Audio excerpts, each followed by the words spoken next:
नमस्ते फ्रेंड्स, मैं डॉक्टर विकास Goyal, senior cardiologist.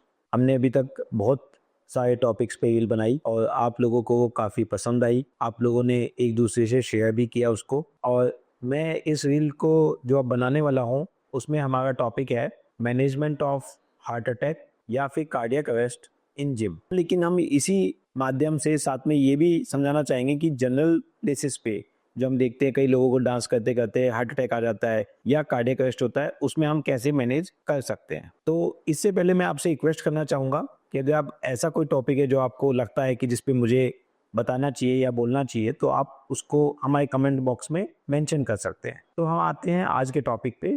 तो आज का टॉपिक है मैनेजमेंट ऑफ हार्ट अटैक और कार्डियक अरेस्ट इन जिम सेटिंग्स। तो जिम के अंदर हमने देखा है कि कई लोग जिम करते हो अचानक से हार्ट अटैक या कार्डियक अरेस्ट आ जाता है। हाल ही में हमारे एक बहुत ही क्लोज फ्रेंड है, उनको कोई डायबिटीज नहीं है, कोई इशू नहीं है, और वो जिम करके आए और उनको अचानक पेन हुआ। जब वो हॉस्पिटल गए तो उनके ईसीजी में चेंजेस था, उसमें अच्छा खासा एसटी एलिवेशन था जो कि एक हार्ट अटैक को इंडिकेट करता है। एंजियोग्राफी हुई, लेकिन लकीली उनकी एंजियोग्राफी में उनको 70 ब्लॉकेज निकला और उनको कोई भी स्टंट की जरूरत नहीं पड़ी। तो हम ऐसी सिचुएशन में जिनको एकदम से बेहोश हो जाते हैं और कार्डियक अरेस्ट आता है, उसको कैसे मैनेज किया जाए। देखिए, कार्डियक अरेस्ट और हार्ट अटैक दोनों थोड़ा अलग अलग चीजें हैं। कार्डियक अरेस्ट जो होता है उसमें हार्ट अटैक भी इंक्लूड होता है, लेकिन सभी हार्ट अटैक में कार्डियक अरेस्ट नहीं होता है। कार्डियक अरेस्ट में दिल की गति अचानक से बहुत बढ़ जाना या कम हो जाना होता है, जिसकी वजह से दिल एकदम से इफेक्टिवली काम नहीं कर पाता है। और हार्ट अटैक में क्या होता है कि एक नस अचानक से ब्लॉक हो जाती है, जिसकी वजह से वो दिल की धड़कन को कम या ज्यादा कर सकता है और कार्डियक अरेस्ट हो सकता है। तो अब बात करते हैं जिम के अंदर। अगर जिम के अंदर हम जिम इंस्ट्रक्टर से बात करें या उनको समझाएं, क्योंकि ये क्वेश्चन हमसे किसी ने पूछा था,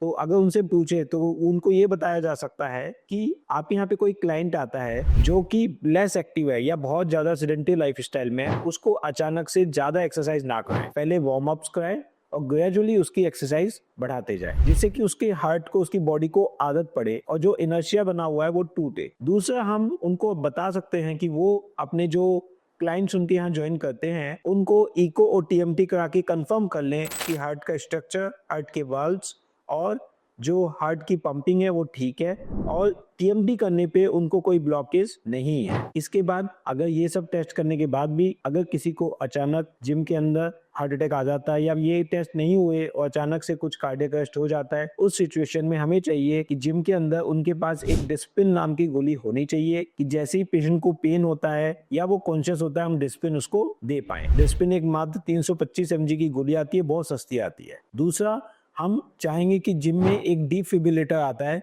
जिससे कि आपने देखा होगा मूवीज में एक ऐसे शॉक देते हैं पेशेंट को यहाँ चेस्ट पे, वो हमें रखना चाहिए और वो हमें समझना चाहिए कि कैसे यूज किया जा सकता है। साथ में जो जिम ट्रेनर्स होते हैं या उनके कलीग्स होते हैं, उनको सीपीआर, कार्डियक पल्मोनरी रिससिटेशन आना चाहिए कि कैसे करते हैं, कार्डियक कंप्रेस कैसे करते हैं, वो आना चाहिए। ये सबको अगर हम फॉलो करते हैं तो शायद हम कुछ लोगों की जान, जिम में जिनकी जान को रिस्क होता है, वो हम बचा पाएंगे। थैंक यू, धन्यवाद।